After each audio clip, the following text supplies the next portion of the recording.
this video, I'm going to show you how you can fix sign in failed error on ChatGPT app. If this video helps, please like and subscribe. So if you are trying to sign into your ChatGPT, but each and every time, and then you're getting this error, sign in failed to update user data, please try again. Then this might be as a result of some factors. One, you need to check that your time is correct on your smartphone, and two, you also need to ensure that you are not using a VPN. So if you are using any VPN on your smartphone, you need to turn your VPN off before you can log in and sign in on your ChatGPT. However, if this didn't solve your problem, then go to ChatGPT app, and from ChatGPT you can just long press on it to search for app info. If you don't see this app info, you can as well look for ChatGPT app info through settings, and from settings go to apps, and this will list all the apps you have on your smartphone. If you don't see all your apps, look for manage apps or all apps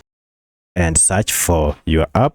And from here you can see we are on the app info page. First you need to go to clear data and then clear cache, and okay. Once you have cleared your cache data, now restart your smartphone and now go to your ChatGPT, and at this time around, now you should be able to sign in without any issue. By following these steps, now you should be able to fix your ChatGPT app. If you have any other question, kindly let me know in the comment section. Otherwise, thanks for watching, and let's meet in the next video.